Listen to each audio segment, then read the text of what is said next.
सोचिए आप एक छोटे से टग बोट पर काम कर रहे हैं। गहराइयों वाला समंदर आपके चारों ओर फैला हुआ है।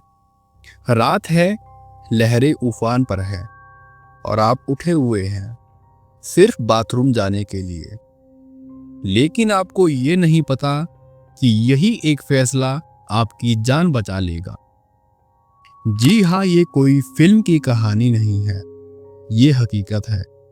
और इस कहानी का हीरो कोई सुपर हीरो नहीं, बल्कि एक आम इंसान है जो कि सिर्फ अंडरवेयर में बिना खाना पानी पिए, बिना किसी मदद के समंदर के 100 फीट नीचे 3 दिन तक जिंदा रहा। इस कहानी में डर, उम्मीद, भगवान पर भरोसा और इंसान के जीने की इच्छा है जो कि किसी हॉलीवुड फिल्म को भी फीका कर दे। आज अनसुनी वारदात में हम बात कर रहे हैं उस चमत्कारी घटना की जिसने दुनिया भर को चौंका दिया। सी फ्लोर पर 60 घंटे जिंदा रहने वाला अकेला इंसान। तो चलिए शुरू करते हैं इस सच्ची लेकिन चौंका देने वाली कहानी को। दिन था 26 मई 2013। जगह थी नाइजीरिया के पास गल्फ ऑफ गिनी। अटलांटिक महासागर का एक खतरनाक लेकिन आर्थिक रूप से अहम इलाका। यहाँ कई तेल कंपनियां समंदर के नीचे से पेट्रोलियम निकालने के लिए रिग्स लगाती है और चेवरन नाम की कंपनी का एक तेल टैंकर एसपीएम यानी कि सिंगल पॉइंट मोरिंग नंबर 3 पर तेल भर रहा था। इस भारी टैंकर को खींचने का काम 3 टगबोट्स कर रहे थे और इसमें से एक था जैक्सन 4। जैक्सन 4 पर कुल 12 क्रू मेंबर्स थे और इसमें से एक था 29 साल का नौजवान कुक यानी रसोइया हैरिसन ओजेबा ओकी, जो कि इस कहानी का नायक है। हर चीज आम लग रही थी, लेकिन समंदर शांत नहीं था। समंदर की लहरें तेज थी और अचानक करीबन सुबह 4:50 पर एक भयंकर असामान्य रोग वेव ने टगबोट को अपनी चपेट में ले लिया। कुछ ही सेकंड्स में जैक्सन 4 पूरी तरह से पलट गया और उल्टा हो गया। समुद्री उफान से निपटने के लिए कंपनी ने एक नियम बनाया था कि सभी कर्मचारी रात को अपने कमरों में ताला लगाकर सोएंगे और इस नियम का मतलब था अगर कोई इमरजेंसी हो तो पहले कमरा खोलो फिर भागो। इसी नियम ने 11 क्रू मेंबर्स की जान ले ली और जब जहाज डूबने लगा तो पानी तेजी से अंदर भरने लगा। कर्मचारी कमरों से बाहर निकलने की कोशिश कर रहे थे कि पानी ने उन्हें निगल लिया, लेकिन सिर्फ एक आदमी था जो बच गया क्योंकि वो उस वक्त बाथरूम गया हुआ था, 29 वर्षीय कुक। जहाज जैसे ही पलटा, पानी बाथरूम में भरने लगा। उसने बाथरूम का लोहे का दरवाजा खोलने की कोशिश की, लेकिन पानी का दबाव बहुत तेज था। फिर एक जोरदार धक्का लगा और वो बहता हुआ एक ऑफिसर के कैबिन में लगे बाथरूम में जा गिरा। वो बाथरूम पूरी तरह से डूबा नहीं था, उसमें एक एयर पॉकेट थी, मतलब थोड़ी सी फंसी हुई हवा। तो उसने उल्टे वॉशबेसिन को पकड़कर किसी तरह अपना सिर पानी से ऊपर रखे रखा। चारों ओर अंधेरा, पानी और डर था, तो उसे नहीं पता था कि अब क्या होगा। बाहर से बचाव अभियान चल रहा था, लेकिन किसी को पता नहीं था कि कोई अंदर जिंदा भी है।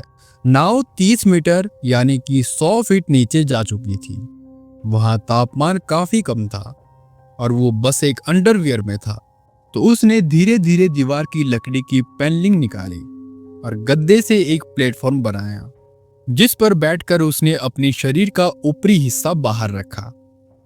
उसे भूख लगी थी, प्यास लगी थी, डर लग रहा था और चारों ओर सन्नाटा था, सिर्फ जहाज की चरमराहट और कहीं कहीं चबाने की आवाजें आ रही थी।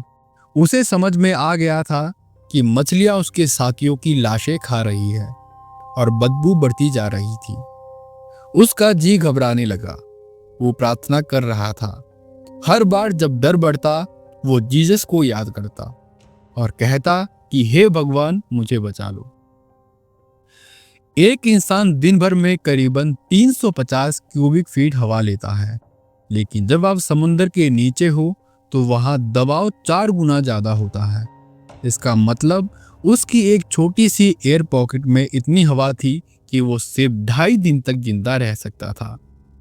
इसके अलावा CO2 यानी कार्बन डाइऑक्साइड का खतरा, इंसान जब सांस लेता है तो CO2 बाहर निकालता है, तो अगर जगह बंद हो तो CO2 हवा में जाम हो जाती है और जहरीली हो जाती है, लेकिन पानी में CO2 घुलती है। जब उसने पानी को बार बार छींटा मारा तो अनजाने में उसने पानी की सतह बढ़ा दी, जिससे ज्यादा CO2 घुली और जिंदा रह गया। वैज्ञानिक मानते हैं कि अगर वो ऐसा नहीं करता तो वो मर चुका होता। तीसरे दिन एक रेस्क्यू टीम लेवेक टुकेन नाम से आई। उनका मकसद था लाशें निकालना। किसी को अंदाजा नहीं था कि कोई जिंदा भी हो सकता है, तो एक गोताखोर निको वॉन हेडन नाव के अंदर गया। अंदर का नजारा उल्टा था, छत नीचे और फर्श ऊपर, मलबा, कुर्सियां, औजार सब तैर रहे थे और बहुत अंधेरा था। तभी एक पल एक हाथ अंधेरे से निकला और निको को छू लिया। वो डर था, उसे लगा कोई लाश है, लेकिन जब वो हाथ उसकी उंगलियां पकड़ता है, निको चौंक जाता है। उसका कंट्रोलर ऊपर से चिल्लाता है, वो जिंदा है, वो जिंदा है। अब सवाल था उसे बाहर कैसे निकाला जाए। अगर सीधे बाहर लाया जाता तो उसे DCS, डिकम्प्रेशन सिकनेस हो जाती, जो कि जानलेवा होती है। इसलिए उसे गोताखोरों की तरह ट्रीट किया गया। उसके शरीर को पहले गर्म पानी से गर्म किया गया, फिर ऑक्सीजन मास्क और फिर हेलमेट पहनाया गया। फिर उसे डाइविंग बेल के ऊपर लाया गया और डिकम्प्रेशन चैम्बर में रखा गया, ताकि धीरे धीरे उसका शरीर सतह के दबाव में आ जाए।